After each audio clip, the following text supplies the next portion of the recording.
সব প্রস্তুতি সম্পন্ন হলে রমজানের আগে নির্বাচন হতে পারে। বৈঠকটি ছিল ঐতিহাসিক, জাতিকে দিক নির্দেশনা দেবেন খালেদা জিয়া ও ডক্টর ইউনূস, বললেন তারেক রহমান। জুলাই সনদ বিচারের রোড ম্যাপের পরই নির্বাচনের আলোচনা হওয়া উচিত। চালু হচ্ছে ফ্রিজন বন্ডেড ওয়্যারহাউস সুবিধা। ইসরায়েলের ১৫০টি লক্ষ্যবস্তুতে ইরানের হামলা। প্রোটিয়া শিবিরের শিরোপার সুবাস। আসসালামু আলাইকুম, বাড নিউজ 24-এ আপনাদের সবাইকে আমন্ত্রণ। সঙ্গে আছি আমি নাইমা আক্তার কেয়া। এতক্ষণ দেখছিলেন শিরোনাম, এখন দেখবেন বিস্তারিত।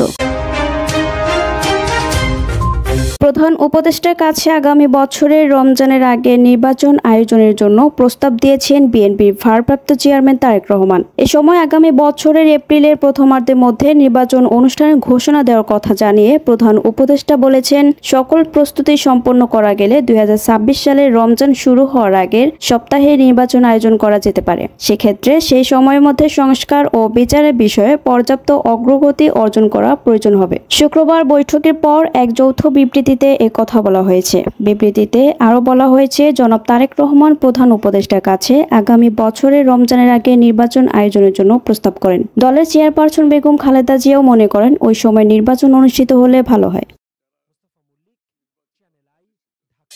প্রধান উপদেষ্টা ডক্টর মোহাম্মদ ইউনূসের সঙ্গে অনুষ্ঠিত বৈঠককে ঐতিহাসিক বলে মন্তব্য করেছেন বিএনপির ভারপ্রাপ্ত চেয়ারম্যান তারেক রহমান। সাবেক প্রধানমন্ত্রী ও বিএনপি চেয়ারপারসন খালেদা জিয়া এবং ডক্টর ইউনূস জাতিকে দিক নির্দেশনা দেবেন বলেও জানান তিনি। লন্ডনের পার্ক লেনের হোটেল ডচেস্টারে বৈঠক শেষে বের হয়ে উপস্থিত সাংবাদিকদের এসব কথা বলেন তারেক রহমান। 4 দিনের সফরে এই হোটেলেই অবস্থান করছেন প্রধান উপদেষ্টা। তিনি নোবেলজয়ী ডক্টর ইউনূসকে বলেন, আপনি ও বেগম খালেদা জিয়া আমাদের জাতির মুরব্বী। আপনারা আমাদের পরামর্শ দেবেন এবং বাংলাদেশের সমৃদ্ধি অর্জনে আপনারা দিক নির্দেশনা দেবেন। বাংলাদেশ সময় শুক্রবার বেলা 3:45টার দিকে বৈঠক শেষে পার্ক লেনের হোটেল থেকে তারেক রহমানকে হাসি মুখে বের হতে দেখা গেছে। দুপুর 2টার দিকে এই বৈঠক শুরু হয়। তারেক রহমান নির্ধারিত সময়ের আগেই হোটেলে পৌঁছান।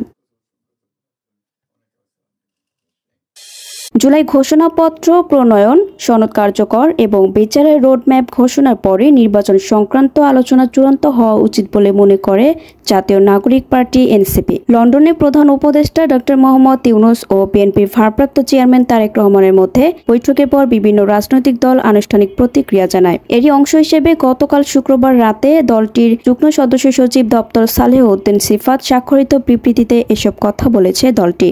বিবৃতিতে হতাশা প্রকাশ করে বলা হয়, বৈঠকে নির্বাচনের তারিখ সংক্রান্ত আলোচনা যতটা গুরুত্ব পেয়েছে, অভ্যুত্থান পরবর্তী বাংলাদেশের নাগরিকদের প্রধান দাবি তথা বিচার ও সংস্কার ততটা গুরুত্ব পায়নি। এটা অত্যন্ত হতাশাজনক। উপরন্তু নির্বাচন প্রশ্নে সরকার কেবল একটি রাজনৈতিক দলের অবস্থান ও দাবিকেই বেশি প্রাধান্য দিচ্ছে বলে বারবার প্রতীয়মান হচ্ছে। জাতীয় রাজস্ব বোর্ড এনবিআর চালু করতে যাচ্ছে ফ্রিজন বন্ডেড ওয়্যারহাউস সুবিধা। এই সুবিধা চালু হলে রপ্তানি ও ব্যবসা বাণিজ্যে গতি আসার পাশাপাশি ব্যবসায় খরচ কমবে বলে এনবিআর কর্মকর্তারা জানান। অর্থ উপদেষ্টা ডক্টর সালেহউদ্দিন আহমেদ গত 2 জুন আগামী অর্থ বছরের 2025-26 সালে প্রস্তাবিত বাজেট বক্তৃতায় ফ্রিজন বন্ডেড ওয়্যারহাউস ব্যবস্থা প্রবর্তনের কথা জানান। এ বিষয়ে জানতে চাইলে এনবিআর সদস্য custom export bond and IT Mohammad Moazzem Hossain বলেন, ফ্রিজন বন্ডেড ওয়্যারহাউস বিষয়টি আইনে ছিল না। ইতিমধ্যে এ সংক্রান্ত আইনে প্রয়োজনীয় সংশোধন আনা হয়েছে। ইসরায়েলের হামলার পাল্টা জবাবে দেশটির ১৫০টি লক্ষ্যবস্তুতে হামলা করেছে ইরান। এর মধ্যে বেশ কয়েকটি গুরুত্বপূর্ণ কৌশলগত সামরিক ঘাঁটিও রয়েছে। শনিবার ভোরে ইরানের রাষ্ট্রীয় টেলিভিশন প্রেস টিভিকে এ কথা জানান সেনা কর্মকর্তা brigadier general Ahmed Vahidi. Islamic revolution guards corps IRGC এর চিফ কমান্ডারের সিনিয়র এই উপদেষ্টা বলেন, এই লক্ষ্যবস্তুগুলোতে একাধিক ধাপে সফলভাবে আঘাত করা হয়েছে।